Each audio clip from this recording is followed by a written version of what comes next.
Subscribe करंतु एबे हम चैनल को और प्रेस करंतु बेल आइकन को जहा द्वारा लेटेस्ट वीडियो रो नोटिफिकेशन आपण मानकु सर्वप्रथम मिल जिवो।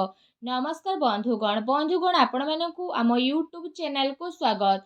बंधुगण आज आम आपण मानकु कहबू 13 और 14 तारिख रो दिनटी आपणकर किपरि रहिबो ए दुई दिन को आपण माने किपरि भाबरे प्लानिंग करिवे। जदि विशेष भाबरे आम आपण मानकु कहबू कि ए दिन रे आपणकर स्थिति किपरि रहिबो ता सहित क्यों क्यों क्षेत्र में आपण को फायदा हेबो क्यों सबु जिनिस रे आपण को सावधानियता अवलंबन करने को पड़िबो आपणकर लव लाइफ किपरि रहिबो कैरियर किपरि रहिबो बिजनेस आउ व्यापार किपरि रहिबो ता सहित स्वास्थ्य रो महत्वपूर्ण इन्फॉर्मेशन मध्ये आमे आपण मानकु देबु। आउ ए वीडियो शेष रे आमे किछि आपण मानकु उपाय विषय कहबू जहा द्वारा आपण ए दुई दिन को आहुरी अधिक शुभ और मंगलदायक साब्यस्त करि परिबे। तेणु आग को वीडियो आरंभ करबार पूर्व आमर आपण को रिक्वेस्ट जदि आपण आमर चैनल नुआ आछंती चैनल को सब्सक्राइब करंतु सांगरे नोटिफिकेशन बेल को मध्य ऑन करंतु जहा द्वारा समय समय रे सो नुआ नुआ वीडियो रो नोटिफिकेशन आपणक पाखरे पहुंची जिवो। आसंतु जानिबा किपरि रहिबो आपणक पई विशेष भाबरे 13 और 14 तारिख रो दिन।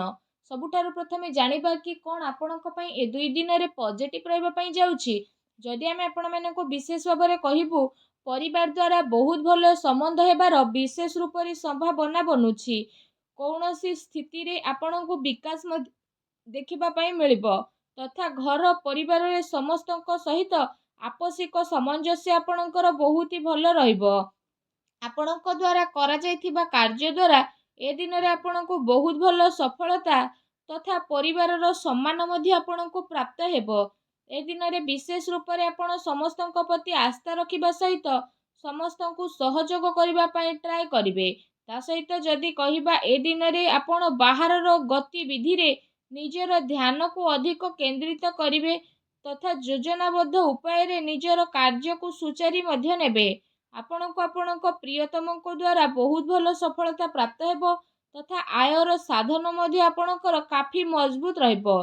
प्रॉपर्टी संबंधित कौनसी प्रकार कार्य करबा पई ए दिन आपणकर बहुत ही उत्तम रहिबो। घरर देखभाल संबंधित शौकीन जगह को आपण जाई पारंती ता सहित आपणक दिनचर्या रे जहा परिवर्तन आसुथुला ताहा द्वारा आपणकर स्वास्थ्य तथा पर्सनालिटी रे बहुत भल सुधारता आसीबो। भाग्यर लेनदेन रे आपणको खुशी मिलिबो। ता सहित जदि कहिबा ए दुई दिन रे कौनसी वास्तुविद कौनसी विचार विमर्श करंतु। प्रत्येकटी कार्य करने पूर्व बजेट बनैबा आपणक पई अति आवश्यक रहिछि।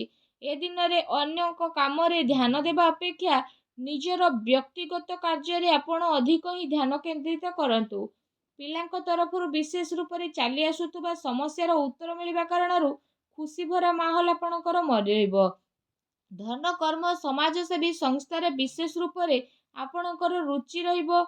ए कारणरु जदि आमे आपणको कहबो आपण सम्मानित मध्य होई जिवे। विद्यार्थी को मध्य पूर्व किछि टाइम रु विशेष रूप से चली आसुतबा प्रॉब्लम रु छुटकारा मिलिबो। बड़ंकर सम्मान और आदर आपण आज निहाती भाबरे करंतु। तांकर आशीर्वाद आउ सहयोग विशेष रूप से आपणक पई भाग्य उदय रे निर्माण करिवो। घरे कौनसी धार्मिक कार्य मध्य आपणकर संपन्न होई पारे जहा द्वारा घरे सकारात्मक ऊर्जार मध्य वास हेबो। आसंतु जानिबा ए दिन रे आपणक पई कोन नेगेटिव रहिबो। जदि कहिबा ए दिन अधिक रु अधिक विवाद ठारू दूरी रखिबा पई आपण चेष्टा करंतु। सावधानियता रखिकी कौनसी भी कार्य को स्टार्ट करंतु। आपण निज ऊपर भरोसा करिकी आर्थिक लेनदेन रे सावधानियता रखंतु। केबे केबे आपणकर भूल बुझामणा कारणरु किछि उपलब्धि आपणक हातरु मध्य जाई पारे जो कारण पाई आपणक स्वभाव रे अकारण रे क्रोध आउ चिड़चिड़ापण मध्य आसी पारे। निजर आत्मविश्वास ऊर्जा बनैकी रखिबार जरूरत रहिछि। एहा सहित विद्यार्थींकर ध्यान निजर पाठ पढ़ारे केंद्रित होई परिबो नाही जो कारण पाई जदि कहिबा प्रॉब्लम मध्य आसी पारे। कौनसी नकारात्मक कथा पुणी थरे उठिबा कारणरु अति संपर्कीयक सह संबंध खराब हेबार विशेष रूप से आशंका रहिछि। निजर सम्मानर देखभाल आपण स्वयं करंतु। चोरी हेबा अथवा हजि जिबार विशेष रूप से संभावना रहिछि।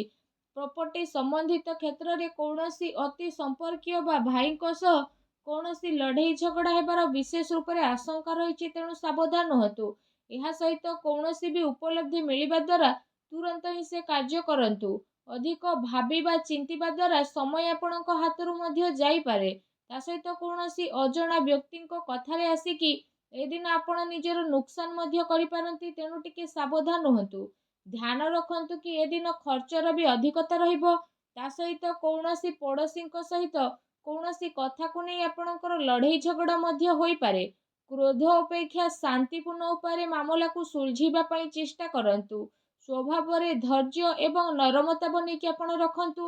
ତରତର ଆପଣଙ୍କର ଏବଂ ଆପଣଙ୍କ ପରିବାର ପାଇଁ ନୁକସାନଦାୟକ ସାବ୍ୟସ୍ତ ମଧ୍ୟ ହେବ। ଯେଉଁ କାରଣ ପାଇଁ ଘରର ମାହୋଲ ମଧ୍ୟ ଆପଣଙ୍କର ନକାରାତ୍ମକ ହେବ। ତେଣୁ ଟିକେ ସାବଧାନ ରୁହନ୍ତୁ। ଆସନ୍ତୁ ଜାଣିବା ଏ ଦିନରେ ଆପଣଙ୍କର ଲଭ୍ ଲାଇଫ୍ କିପରି ରହିବ। ଯଦି କହିବା ଏ ଦିନରେ ପ୍ରେମ ସମ୍ବନ୍ଧକୁ ନେଇ କିଛି ନୂଆ ମାହୋଲ ଆପଣଙ୍କୁ ବିଶେଷ ରୂପରେ ଦେଖିବାକୁ ମିଳିବ। ତା ସହିତ ଆପଣଙ୍କର କାର୍ଯ୍ୟରେ ଜୀବନ ସାଥୀଙ୍କ ସହଯୋଗ ବିଶେଷ ରୂପରେ ଆପଣଙ୍କ ପାଇଁ ଲାଭଦାୟକ ରହିବ। ଆପଣଙ୍କ ସମ୍ବନ୍ଧରେ ମଧୁରତା ଆସିବ। ଘରର ବାତାବରଣକୁ ସନ୍ତୁଳିତ ରଖିବା ପାଇଁ ଆପଣଙ୍କୁ ଆପଣଙ୍କ ବ୍ୟବହାରରେ ସନ୍ତୁଳିତ ବନେଇ ରଖିବା ଅତି ଆବଶ୍ୟକ ରହିଛି। ବୈବାହିକ ଜୀବନ ଏ ଦିନ ଆପଣଙ୍କର ସୁଖମୟ ରହିବ। ପ୍ରେମ ସମ୍ବନ୍ଧକୁ ମର୍ଯ୍ୟାଦିତ ବନେଇ ରଖିବାର ଅତି ଆବଶ୍ୟକତା ରହିଛି। ତା ସହିତ ବ୍ୟସ୍ତତା ପରେ ମଧ୍ୟ କିଛି ଟାଇମ୍ ଆପଣ ଆପଣଙ୍କ ପରିବାର ଲୋକଙ୍କ ସହ ମନୋରଞ୍ଜନ ଏବଂ ଆମୋଦ ପ୍ରମୋଦରେ ବ୍ୟତୀତ କରନ୍ତୁ। ଏହାଦ୍ୱାରା ସମସ୍ତଙ୍କୁ ଖୁସି ପ୍ରାପ୍ତି ହେବ। ଆସନ୍ତୁ ଜାଣିବା ଏ ଦିନରେ ଆପଣଙ୍କର ବ୍ୟବସାୟ ଏବଂ କ୍ୟାରିୟର କିପରି ରହିବ। କାର୍ଯ୍ୟକ୍ଷେତ୍ରରେ ବିଶେଷ ରୂପରେ ଆପଣଙ୍କୁ ସଫଳତା ମିଳିବ। କାରବାର ବିସ୍ତାରର ନୂଆ ଯୋଜନା ମଧ୍ୟ ବନେଇବେ। ପ୍ରପର୍ଟି ସମ୍ବନ୍ଧିତ କ୍ଷେତ୍ରରେ ନିବେଶ ମଧ୍ୟ ଆପଣ କରିବେ, ଯାହା ଭବିଷ୍ୟତ ପାଇଁ ଆପଣଙ୍କର ବହୁତ ଲାଭଦାୟକ ସିଦ୍ଧ ହେବ। ଏହା ସହିତ କାର୍ଯ୍ୟକ୍ଷେତ୍ରରେ ସହଯୋଗୀ ଏବଂ କର୍ମଚାରୀଙ୍କର ଅଧିକ ବିଶ୍ୱାସ ନ କରିକି ସବୁ ନିର୍ଣ୍ଣୟ ଆପଣ ନିଜେ ନେବା ପାଇଁ ଚେଷ୍ଟା କରନ୍ତୁ। କାରଣ କୌଣସି ଅନୈତିକ ସ୍ଥିତି ଆପଣଙ୍କ ପାଇଁ ନୁକସାନର କାରଣ ମଧ୍ୟ ବନିପାରେ। ବ୍ୟବସାୟିକ କ୍ଷେତ୍ରରେ ସବୁ କାର୍ଯ୍ୟ ଆପଣଙ୍କର ସୁଚାରୁ ରୂପରେ ଚାଲିବ। ଯେଉଁ କାରଣ ପାଇଁ ଆପଣ ନିଜ ପାଇଁ କିଛି ଟାଇମ୍ ବାହାର କରିବେ। ଏହା ସହିତ ଚାକିରି ପେଶା ବ୍ୟକ୍ତିବିଶେଷଙ୍କର ମଧ୍ୟ କୌଣସି ଟାର୍ଗେଟ ହାସିଲ ମଧ୍ୟ ହୋଇପାରେ। ଯେଉଁ କାରଣ ପାଇଁ ଯଦି କହିବା ଆପଣଙ୍କର ବସ୍ କିମ୍ବା ଉଚ୍ଚ ଅଧିକାରୀ ଆପଣଙ୍କ ପାଇଁ କିଛି ଉପଲବ୍ଧି ମଧ୍ୟ ପ୍ରଦାନ କରିବେ। ଯେଉଁ କାରଣ ପାଇଁ ଆପଣଙ୍କର ମନ ବି ବହୁତ ପ୍ରସନ୍ନ ରହିବ। ବିଦ୍ୟାର୍ଥୀ ବର୍ଗଙ୍କ ପାଇଁ ଆଜିର ସମୟ ବହୁତ ଭଲ ରହିବ। ଆସନ୍ତୁ ଜାଣିବା ଆଜି ଆପଣଙ୍କର ସ୍ୱାସ୍ଥ୍ୟ କିପରି ରହିବ। ଯଦି କହିବା ଆଜି ଆପଣ ସ୍ୱାସ୍ଥ୍ୟକୁ ନେଇକି ନିଜ ପାଇଁ ସ୍ଥିତି କାଫି ସାମାନ୍ୟଦାୟକ ରହିବାକୁ ଯାଉଛି। ଆଜି କୌଣସି ପ୍ରକାରର ସ୍ୱାସ୍ଥ୍ୟ ସମ୍ବନ୍ଧିତ ସମସ୍ୟା ଉତ୍ପନ୍ନ ହେବାର କୌଣସି ସମ୍ଭାବନା ନାହିଁ। ଆଜି ଆପଣଙ୍କ ସ୍ୱାସ୍ଥ୍ୟ ବହୁତ ଭଲ ରହିବ। ଯେଉଁ କାରଣ ପାଇଁ ଆପଣ ନିଜେ ନିଜକୁ ଚିନ୍ତାମୁକ୍ତ ଆଉ କାଫି ଊର୍ଜାବାନ ବୋଲି ଅନୁଭବ କରିବେ।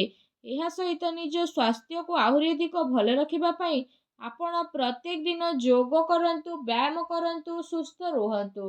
ଆସନ୍ତୁ ଜାଣିବା ଆଜି ଆପଣଙ୍କ ପାଇଁ କ'ଣ ବିଶେଷ ଉପାୟ ରହିଛି।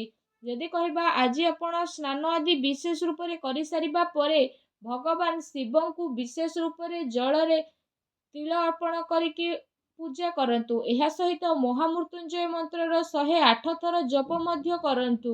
ରୁଦ୍ରାକ୍ଷ ମାଳ ଦ୍ୱାରା କରନ୍ତୁ। ଏପରି କରିବା ମାତ୍ରେ ହିଁ ଭଗବାନ ଭୋଳାନାଥ ବହୁତ ଶୀଘ୍ର ପ୍ରସନ୍ନ ହେବେ ଏବଂ ଆପଣଙ୍କର ସମସ୍ତ କଷ୍ଟକୁ ଦୂର କରିବେ। ଆଉ ଯାହା ବି ଆପଣଙ୍କ ଜୀବନରେ ପ୍ରୋବ୍ଲେମ୍ ଚାଲୁଛି ସବୁ ପ୍ରୋବ୍ଲେମର ଅନ୍ତ କରିବେ। ଆଉ ଆପଣଙ୍କର ସବୁ ମନୋକାମନା ଭଗବାନ ଭୋଳାନାଥଙ୍କ ଆଶୀର୍ବାଦରୁ ହିଁ ପୂର୍ଣ୍ଣ ହେବ। ଆଉ ଆପଣଙ୍କର ସବୁ କାର୍ଯ୍ୟ ବହୁତ ଆସାନୀରେ ବନିଯିବ। ଭଗବାନ ଭୋଳାନାଥଙ୍କର ଆଶୀର୍ବାଦ ଆପଣଙ୍କୁ ପ୍ରାପ୍ତ ହେଉ। ସଚ୍ଚା ଦିଲେ କମେଣ୍ଟ ବକ୍ସରେ ଜୟ ଭୋଲେନାଥ ଅବଶ୍ୟ ଲେଖନ୍ତୁ।